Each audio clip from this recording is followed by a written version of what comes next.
Alors, quand on gère une petite ou moyenne entreprise, le recrutement, c'est bien plus qu'une simple tâche administrative. C'est un véritable enjeu stratégique.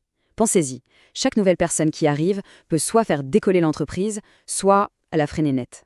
Et malheureusement, pour beaucoup de PME, c'est souvent la deuxième option qui se présente. D'ailleurs, il y a un chiffre qui fait réfléchir issu d'une étude de l'INSEE. 60%. 60% des patrons de PME admettent avoir déjà fait une grosse erreur de casting. C'est énorme, ça veut dire plus d'une fois sur deux. Et attention, on ne parle pas d'un petit couac. Non, non, les conséquences sont lourdes. On perd un temps fou, la productivité en prend un coup, et l'ambiance dans l'équipe peut vite devenir plombante. Un mauvais recrutement, au final, ça coûte bien plus cher qu'un poste qui reste vide un peu plus longtemps. La vraie question, c'est donc celle-là. Comment on fait pour basculer dans le camp des 40% qui visent juste? Eh bien, la meilleure façon, c'est d'analyser les erreurs les plus courantes pour, justement, ne pas les répéter. C'est exactement ce qu'on va décortiquer ensemble. Allez, on entre dans le vif du sujet. Le truc, avec les PME, c'est que contrairement aux grands groupes, il n'y a pas de service RH dédié pour gérer tout ça. Du coup, chaque recrutement, c'est une mission hyper critique qui repose souvent, en direct, sur les épaules du dirigeant. Et on commence par l'erreur numéro 1, la plus basique, mais aussi la plus fréquente, se lancer dans le recrutement sans avoir un plan de match clair. On sent qu'on a besoin de quelqu'un, mais pour faire quoi exactement? Ça, c'est souvent un peu flou. D'un côté, on a le piège classique, l'impro. On rédige une annonce un peu à la va-vite. Et de l'autre côté, la solution. Une vraie analyse, posée et stratégique des besoins réels de l'entreprise. C'est le jour et la nuit. Parce que les conséquences d'un poste mal défini, elles sont immédiates et assez douloureuses. On se fait littéralement inonder de CV à côté de la plaque, on perd des heures et des heures à faire le tri, et le pire, c'est que la personne qu'on finit par embaucher risque d'être complètement déçue, créant de la frustration des deux côtés. Donc, la clé, c'est de tout poser à plat, de structurer. D'abord, on liste les missions. Ensuite, on définit les compétences, en faisant bien le tri entre ce qui est indispensable et ce qui serait un plus. Sans oublier les qualités humaines, les fameux soft skills. Et c'est seulement après tout ça qu'on peut rédiger une annonce qui tient la route. C'est la base de tout. Bon, l'annonce est publiée, les bons profils commencent à arriver. On passe à l'étape de l'entretien. Et c'est là que nous attend la deuxième grande erreur, l'entretien totalement improvisé.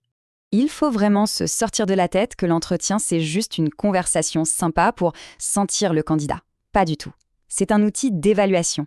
Le but, c'est de collecter des faits, des preuves tangibles et objectives. D'un côté, on a le pari.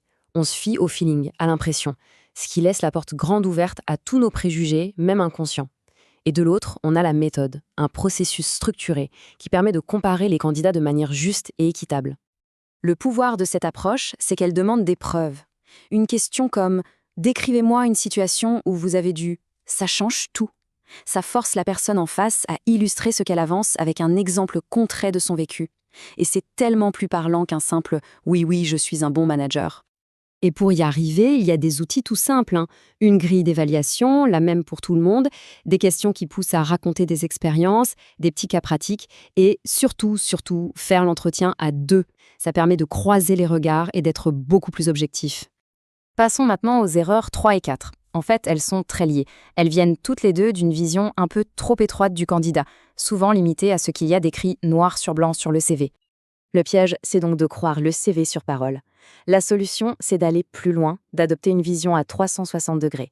Ça veut dire quoi? Ça veut dire vérifier les références et, tout aussi important, évaluer si la personne va coller à la culture de l'entreprise.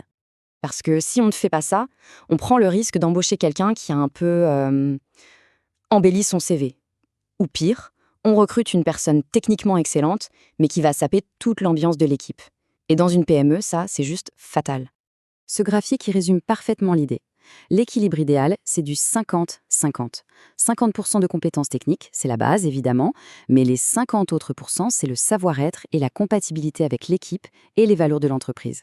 L'un ne peut pas aller sans l'autre. Alors concrètement, comment on obtient ces visions complètes? Eh bien, il faut prendre le réflexe de toujours appeler au moins 2 anciens employeurs. On jette un œil au profil LinkedIn pour vérifier la cohérence, on pose des questions précises sur la façon de travailler et si c'est possible, on organise un café informel avec l'équipe. On arrive à la dernière erreur, et c'est peut-être la plus compliquée à éviter quand on a la tête dans le guidon. C'est le fait de céder à l'urgence, de prendre une décision dans la précipitation. Cette citation, elle résume absolument tout. La pression monte, la charge de travail est énorme, et on est tenté de se dire « Allez, celui-là fera l'affaire » et de signer trop vite. C'est une erreur stratégique monumentale. Se presser, c'est prendre le risque de passer à côté de la perle rare, de bâcler l'intégration de la nouvelle recrue et, au final, de la voir repartir quelques mois plus tard. Et ça coûte très, très cher. Bien plus cher que de laisser un poste vacant 1 ou 2 semaines de plus. La solution, c'est donc de jouer d'avance. Anticiper les besoins, garder le contact avec des profils intéressants et, si vraiment il y a le feu, utiliser des solutions comme le freelance ou l'intérim pour se donner de l'air. Ça permet de faire son recrutement sereinement. La patience, ici, c'est vraiment un investissement. Pour conclure, en évitant ces 5 erreurs, on change complètement de perspective. On ne subit plus le recrutement comme une corvée stressante, on en fait une vraie stratégie pour bâtir une équipe solide. On ne le voit plus comme un coût, mais comme l'investissement le plus important de l'entreprise. C'est vraiment cette idée qu'il faut garder en tête. Chaque nouvelle personne qui rejoint l'aventure redéfinit un peu l'entreprise. En adoptant une approche plus pro, plus structurée, on ne fait pas que remplir une case dans l'organigramme. On construit, brique par brique, le succès et l'avenir de son entreprise.